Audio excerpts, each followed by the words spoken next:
Hello guys, welcome back to our channel. It's me Roshini.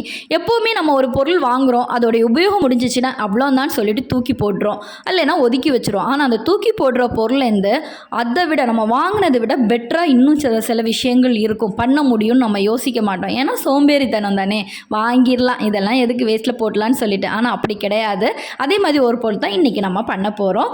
ஈஸியாக இருக்கும், try பண்ணி பாருங்கள். வாழ்க்கையும் இதே மாதிரி தாங்க. நம்ம முடிஞ்சு போச்சுன்னு உட்காராமல் எந்திரிச்சு நின்று வாழ்ந்து பாருங்களேன், போனதை விட பெஸ்ட்டாக நமக்கு ஒரு வாழ்க்கை இருக்கும். ஸோ இப்போ இந்த ஃப்ளவர்ஸ் நம்ம என்னென்னு பார்த்தீங்கன்னா, சாமி ரூமுக்கெல்லாம் பூஜை பண்ணிவிட்டு பூக்களெல்லாம் தூக்கி போடுவோம். அந்த பூக்களை நல்லா காய வச்சு எடுத்துக்கோங்க. கூடவே நான் வேப்ப பூவும் வேப்ப இலையும் எடுத்துக்கேன். அப்பா சொன்னாங்க அது ரொம்ப மருத்துவ குணம்னு, அதனால் அதை ஆட் பண்ணி காய வச்சு எடுத்துக்கிறேன். கூடவே கிராம்பு பட்டை எடுத்துக்கிறேன். வாசனைக்கு பார்த்தீங்கன்னா ஜவ்வாது கொஞ்சமாக சேர்த்துக்கோங்க. இன்னொரு வாசனைக்கு பார்த்தீங்கன்னா சாம்பிராணி கட்டை தூள் பண்ணி நீங்கள் எடுக்கிறீங்கன்னா எடுத்துக்கோங்க. கட்டையாக போட்டாலுமே அது மிக்ஸி ஜாரில் அரைஞ்சிரும். அப்புறமா பார்த்தீங்கன்னா கற்பூரம். இந்த ஆயில் வேண்டாங்க. நான் ஆயில் ஆட் பண்ணேன், பட் எனக்கு அவ்வளோ ஒரு சர்டிஃபிகேஷன் இல்லைனால அதை ஸ்கிப் பண்ணிவிட்டு அதுக்கு பதில் லைட்டாக பன்னீர் சேர்த்துக்கோங்க. ஒரு மூடி பன்னீர் சேர்த்துக்கோங்க. ரோஸ் வாட்டர் ஆட் பண்ணும்போது நல்லா வாசனையாகவும் இருக்கும். வெயிலில் ஏன் அது வேணான்னு சொன்னேன்னா, வெயிலில் காய வைக்கும்போது காயவே மாட்டேங்குது. எண்ணெயாக ஆட் பண்ணும்போது காயறதுக்கு ரொம்ப லேட் ஆகுது. பன்னீர் ஆட் பண்ணோன்னா ஒரு நாளையிலே காஞ்சி கிடச்சிடும். இப்போ மிக்ஸி ஜாரில் போட்டு ஒரு பல்ஸில் போட்டு ஒரு அடி அடித்து எடுத்துக்கோங்க. இப்படி தான் இருக்கும்.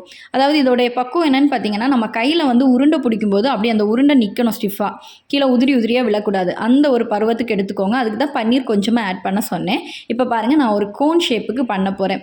உங்களுக்கு கோன் ஷேப் வரல, எனக்கு ஃப்ரெஷ்னராக இருக்கீங்கன்னா இந்த நம்ம ஸ்ட்ரிஞ்ச் இருக்குல்ல, ஊசியெல்லாம் போடுவோம்ல, அதோடைய டிப்பை கட் பண்ணி எடுத்துக்கோங்க.